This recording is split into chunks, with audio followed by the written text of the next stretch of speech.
Hi, guys. I am Marlene. I am the content creator for Marlene Reviews. And today we have a special guest on the channel. It is Tasha of Major Change Group. Hi. Yes, welcome. I'm so glad you accepted my invitation to be here. Thanks for having me. I really appreciate it. No problem. So I reached out to Tasha on Instagram and asked her if we could collaborate on a topic. And you can tell by the title what the topic is. The topic is 6 ways that you can get rid of debt. And we all know during these times, there is so much difficulties with people having so much debt because of what's the situation in the world. So I think that these tips will help somebody. Yes, I totally agree. Right. So I'm going to let you start since you are the guest. What is some of the things or some of the ways that you feel that you can get rid of debt? Yes. Well, first, I want to say congratulations to you paying off debt. Like, that is amazing and great. And, I'm on my journey too. So kudos to you for that, first off. But first, I Thank just you. want to introduce myself. And so I'm Tasha from the Major Change Group, where we believe small changes can create big results. And on my channel, I talk about credit, budgeting, and student loans. And really, what I strive to do is just help people, really helping myself, because I'm really just talking to myself, be able to, find that middle ground of, playing a credit card game, but budgeting my money, but also living the life that I want to live. And that's what I show on my channel. Awesome, Tasha. I'm so proud of you. Yes, I didn't share that in the beginning of this video. I just paid off a loan for over $3,000 in 90 days. So that's big. That is big. It's That is hard. huge. I'll be telling everybody. But just thinking of the 6 ways to pay off debt, really, I'm going to go more so on the foundational level. And so I would say my first tip is create your goal. Like, what is your why for the reason that you want to pay off the debt? Because I think when you have your why, that'll help you coming down the line when it kind of gets hard sometimes. So figure out what is your why, and then use your SMART goals to create, how you can accomplish that. So what's the specific goal? Is it timely? Is it attainable? Is it relevant? Create your goals that way. And then the second thing, now y'all know what I'm going to say, budget. Create a budget. You have to. It's the fundamental, that's like your playbook, because you want to know how much money is coming in compared to how much money is going out. So what I typically say is maybe get 3 to 6 months of your bank statements and just kind of figure out, where has my money been going? How much am I spending on eating out? Because y'all, I love to eat out. Gotcha. You saw in my video how much I'm spending on takeout. It was ridiculous. I was shocked. I saw that. Right. I'm right up there with you. How much am I spending on Amazon? How much am I spending on entertainment? How much am I spending on clothes? Just, figure out where my categories are first. But if you don't want to do that, because that could be a daunting task, then figure out how much money do you have coming in. Then say, how much are my bills? And then when are the due dates? That way you can be structured. And let's say you might be having a hard time and it seems like, man, I never have any money when this bill is coming due. But if you see, well, when this bill is due, it's after I get paid. So then maybe you can say, let me call up my creditor or the bill or whoever it is and say, is there a way for me to move my payment date? Because you communicating with people, with them, usually they'll let you do that. So that's why I say creating a budget really helps you, but it also helps you to see, how much money do I have left over or do I not have left over? Because sometimes as well, since we're just spending our money, Sometimes we can have more than we think or less. And then maybe you might say, well, maybe I need to get a second job or something like that. But once you do your budget, you'll see, well, dang, I have way more money than I think I do. So then it's just like, where was my money going, seeing that I have so much? And I remember in your video, you were saying that you had like $1,000 left over. Yes. It was shocking. That was shocking. Yeah, and it's like on my channel, I'm doing a savings challenge. And even for me, like I budget, but I go in and out, sometimes you're very strict. And then sometimes you can kind of, you still know where everything is going. But it's just like, I was like, because since I'm doing the savings challenge, I'm saving about 860. It depends. Every month it's a little bit different. But it's just like, here it is. I want to say in the 2 months, I had almost saved almost $1,500. Wow. And so it's just like, now you have to be disciplined to say, okay, now I have the money. But most of the time, you don't even think you have that much money left over. Mm-hmm. I think I would add to that, Tasha. One of the things that also helped me is setting up an automatic debit from my account right from as soon as I get paid. I don't even see it because I'm the type of person that if it hits my account, I say, oh yeah, it's money to spend. So if I have it automatically go into another account, I opened an account that does not have a debit card so that it can be in a savings account. I totally agree. And I would say another thing, something that I like to do, I think you should have maybe 2 to 3 accounts. So of course, having a savings account and maybe 2 checkings account. So 1 checking account with your bill money. And if you could have maybe 1 to 2 months of your bill money, but then also have a credit card. So like for me, I have a credit card lifestyle, but I use my credit cards, and I have some of my bills, like my cable bill, it's automatically auto drafted off of my credit card, but I pay it off every month. So it's like a two thing situation to where I'm paying my bills as soon as it comes in, but I'm also earning the points. Okay. And then that way I can pay the credit card off. Because just like if you were just to use your debit card all the time, you have to have that money in your account. So use the same logic on your credit card. So I'm going to use the credit card so that I can go in and, pay it at the grocery store, on some of your bills, go online and pay your bills and all that kind of stuff, and then pay it off. Because like my credit card paid me over like $1,200. What? So yeah, so in a year, I would say maybe like 8 months to a year, it paid me $1,200. So you could just let that build up and pay it on the bill.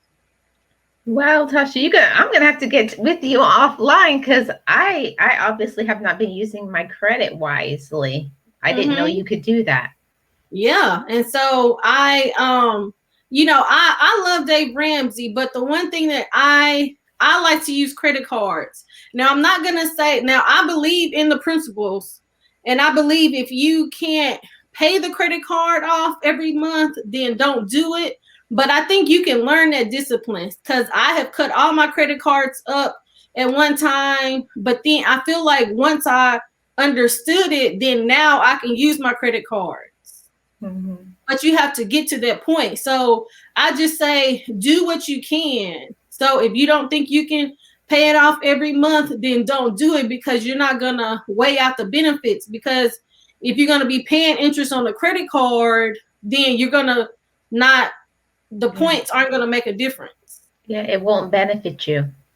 It's not going to benefit you. Right. Yes. Yeah, so the third thing I would say is get a rainy day fund. Now, if 2020 didn't teach us anything, is to have a rainy day fund. And, like if you can do 500 or 1,000, start where you can. Any small amount is going to help you. And then you just kind of build it up. Mm-hmm. I would agree with that, because nobody was really ready for what happened in 2020. If either or, well, I shouldn't say nobody, but most people were not ready for what happened for the extended period of time. Nobody expected for over a year for us to be impacted by this coronavirus. So that's why it's so important to have these things in place, like having your budget, having an emergency reserve, so that when you fall on hard times, you're not just left completely with nothing. I totally agree. And I would also add to it, think about it this way: save in the good times, because, like when we got that money coming in. So just think right now, within the last month or so, because I don't know, everybody is different. So let's say some people got, we done got 2 stimulus checks, some people getting income tax checks. So what are you doing when you get that kind of money in? It's like a lot of times people want to play the lottery and wait for the lottery. Well, this is it. Like, you're getting money coming in, but what are you doing with it? Because it's not going to be all the time where you're getting it in. So how can you plan to, stretch it out or kind of help you to get ahead?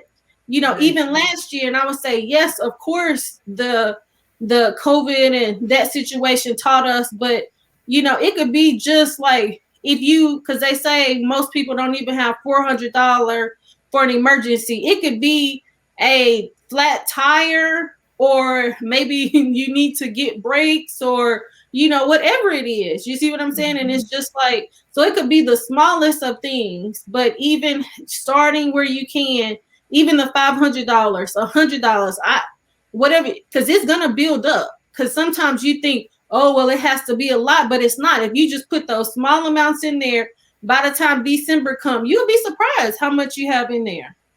Yeah, and I will say that you should check with your bank, because I know my bank, how I was able to start my savings account for an emergency fund. All it did was round up every single amount to the nearest dollar. So you would be surprised if you keep spending and rounding up to the dollar. I was able to save $300 in no time just by just rounding up to the nearest dollar. Wow. And see, that's what I'm saying. I would take a $300 if you gave it to me. I mean, yes. You're doing your regular spending, and then it's giving you $300 in so many months. I'll take it. Right. Yes. Go ahead. Well, I was just going to go into the next point, but if you had something else to add. No, it's okay. Go ahead, Tasha. Okay, so then I want to say the next point is so you have your goal, you set your budget, you have your rainy day fund, but now you want to start your debt snowball, because now we want to get out of debt. So the reason that I say to do your budget is because how much money do I have after I pay all my bills? How much do I have? Do I have a certain amount that I can put in savings, and then a certain amount that I can add on the debt? So even if you have $100, so you're making your minimum payment, say it's 20, let's say you have 3 credit cards, 25, 50, and 75. The 25, that's going to be the first debt that you pay down, but then those are your monthly payments. But then you have $100, and let's say that debt is $300. So you're going to be paying $125 until you pay that down. Now, once you pay that down, then you're going to take that $125 and add it to your 50. So that's going to be what, 175, something like that. So then you just do that. And then once you pay it down, and then that's how you get the snowball going and pay it down. Yes, that's what I'm doing as well, Tasha. I'm also on a journey to be debt free. I have 5 debts that I was trying to eliminate. Now it's 4. So what I'm doing is going by and eliminating the smallest one first, and then every time I get some money, like how I realize that now I have $1,000 that I can put into a debt every single month. I'm going to just keep adding that while I'm still making the minimum payments. And I think in about maybe 6 or 7 months, I can get rid of another debt. That is amazing. That's really good. And I would also say, because in the beginning I said, what is your why? because you know how you're doing your monthly and you know you putting that extra money on there. But see, what happens is when you get that extra money and you just like, I haven't spent a lot of money in a long time. I got this money in my hands and all this stuff is coming at you that you want to buy, but you got to know your why. So it's like, I'm not necessarily saying to put all of it, like you have to plan when you get extra money. So for me, in the month of March, and not with the stimulus, just in the month of March for myself, I had got some extra money in.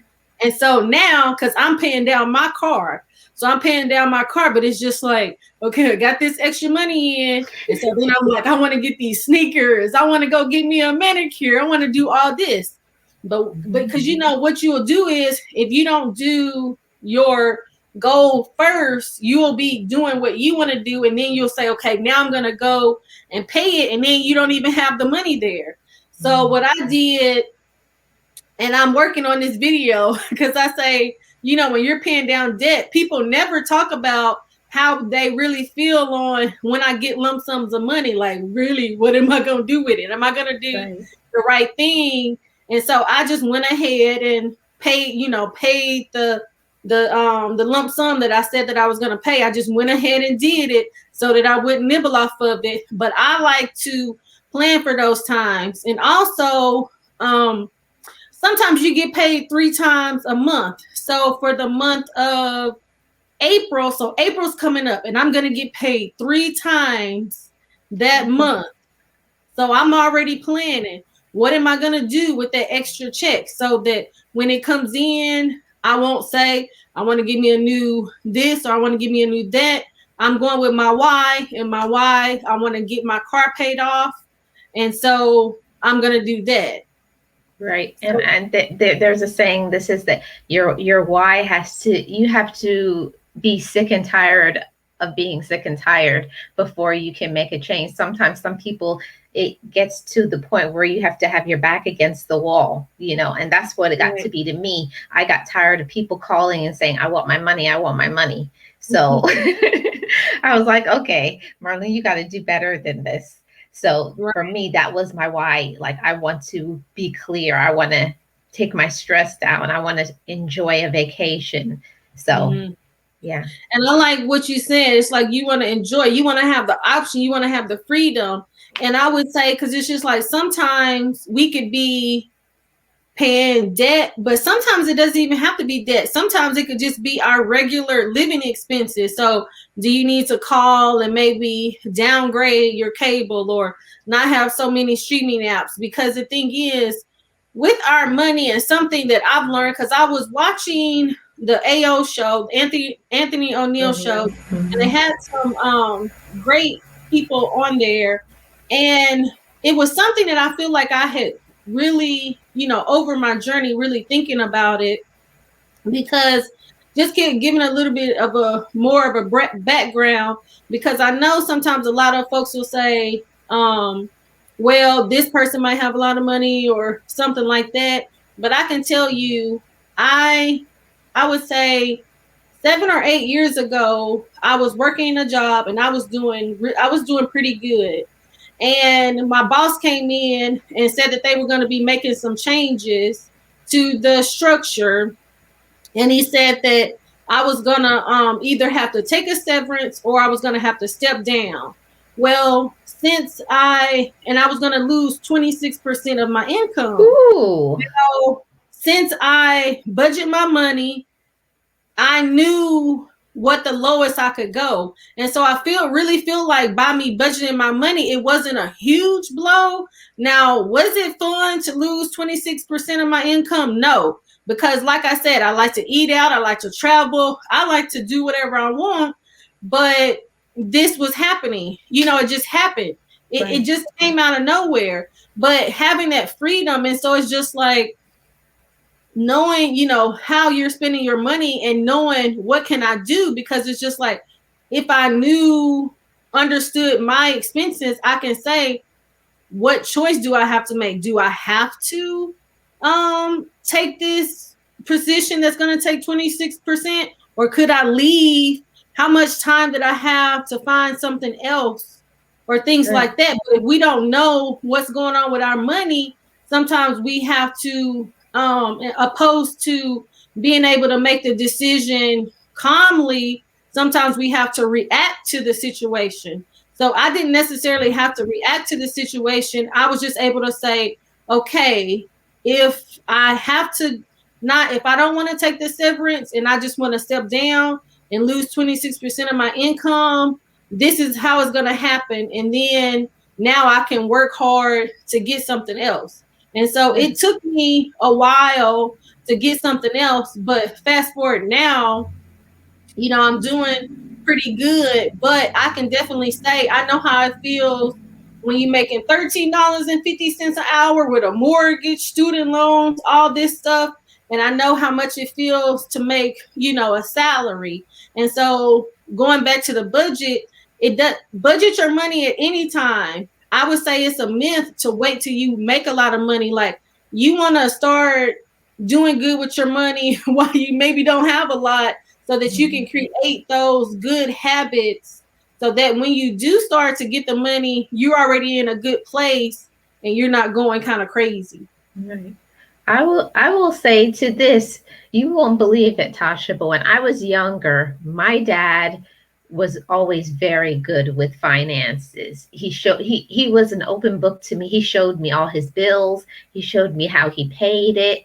And now looking back, he's passed away. But now when I look back, I can remember and say, I if I had only listened at the time, where would I have been? But when you're young, you just think, oh, I want to have fun. I want to party. I want to go out and do these things. But the sooner that you follow having a budget and getting on track with your life is the better that your life is going to be structured, and you're going to have the wiggle room to be able to do what you want to. Yeah, I totally agree. But then I would also say no better time is to start than today.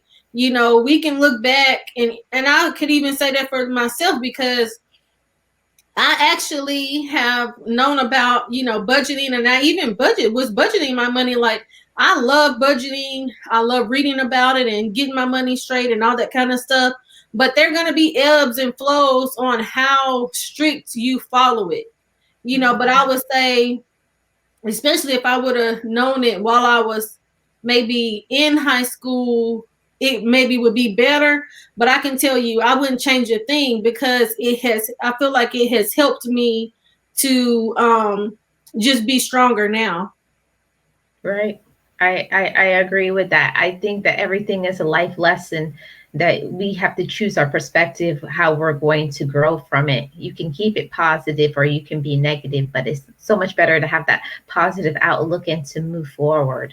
Right. And also, and then, even for my channel, and I could probably say for yours, like, that's why I want to spread the message, because, a lot of times we want to have this extravagant life, but you have to have, like, your goals, and you have to have a strong foundation so that you can sustain it and, sustain it. So, Right. telling people about it, so that, like, I have a little niece, and then I did mentoring at the church and stuff like that. Like, I want to tell as many people as I can, so that we can get our stuff straight and we don't have to struggle. Right. And they always say that it's generational, because if you start this in if your parents did trained you and then you followed it, and then now your children, so you're teaching generational wealth. And I feel like a lot of people don't understand generational wealth. It's not that you're rich and you have a lot of means, but it's you put things in place, like you have your insurances, you've set up your investment portfolios, and you've done all of those other things, so that way the next generation can keep it going. Because Right. I think a lot of times, especially as a woman of color, I think a lot of times that we feel that things just don't work for us, but everybody has the same opportunities. Yeah. Sometimes it's just harder for you Oh, to attain it, but everybody has the same opportunity. But it's about your perspective and your outlook, how you choose to use your situation. It's not how much you make, it's what you do with what you make that matters. Look, I totally agree. And especially on that last part, it's not about how much you make, it's about what you're doing with it. Because also, what is that one guy's name? Not Anthony O'Neill, but the everyday millionaire. Oh, Chris Hogan. Chris Hogan, so he talks about the everyday millionaire, where these people, let's say they were school teachers, or it could be one or a couple, and let's say as a couple they're making 75,000 a year as a couple, and then they're able to have their foundation strong, and then next thing you know, they are worth $1 million. So you don't have to make 6 figures. Now, does it make it easier? Because you have a bigger shovel if you're making 6 figures, but you can start where you are, creating that foundation where you are, so that when you get there, you're good. Right. I will say that a lot of times the whole thing is that you keep wishing, or you look at other people and you get jealous, but you got to get your own self right. Mm-hmm. Don't look at another person, and don't compare yourself and your age to somebody else. You have to start where you are, but the only thing that matters is that you start. Right. And then also, you never know what that person is doing in the background. You don't know if they're helping their family out. You don't know if they're, even though they look good on the outside, you don't know. So it's like you can never really be jealous of anybody, because you never know what they're really dealing with. And then also, to see somebody doing so well, you don't know how far they've had to go to get there, or what they've had to do. So it's like they have worked hard to get there. So we have to do what we need to do. Right. Do you have any other tips that you want to add to the budgeting? I would say the last tip is not necessarily with the budgeting, but I would say check your credit, because I would say along with the budgeting is also getting your credit right. And right now, for until I want to say April of 2022, you can pull your annual credit report once a week, because they were going to stop it on April 2021, but they decided to extend it until 2022. Now, I'm not necessarily saying that you have to pull it once a week. I would say maybe monthly or quarterly, because your creditors usually, it's usually once a month that they report your stuff.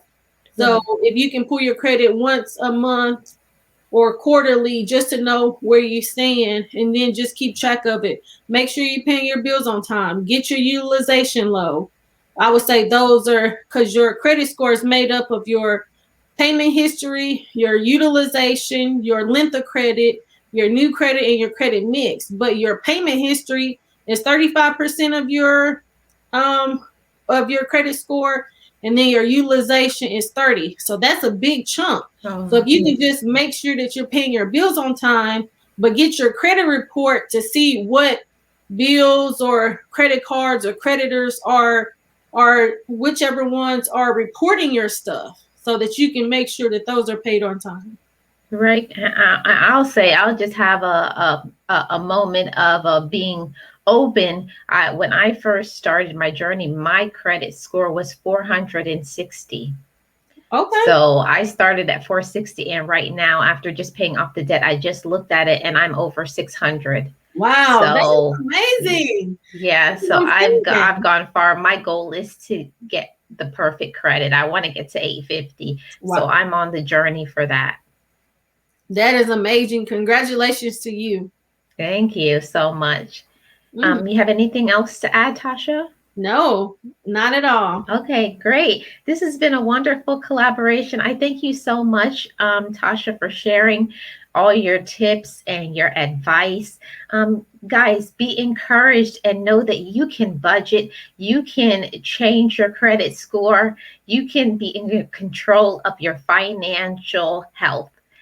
This has been my collaboration with Tasha of Major Change Group. If you don't know about her channel, get over there. I'm going to drop the link in the comment section below. I have one other thing. Okay, go ahead, Tasha. Yes, for your subscribers, I have a free budget and debt repayment template So I will send over the March, but I'll even get the April over to you. But then I also have a 2021 digital budget planner that I sell on my Etsy shop, and I will do a 50% off code for your subscribers so that if they're interested in getting it, they can, but then they also have the free version as well. Either one that you want to do. So I'll send it to you. And if you want to put it in the description of this video, that'll be great. That's awesome. Thank you so much for offering that, Tasha. So see, guys, she hooked you up, guys. So click those links and get your financial health on track. Thank you, Tasha. Thank you so much. Okay, guys. I'll see you. I am Marlene, the content creator of Marlene Reviews, and I will see you guys on the next one. Bye-bye.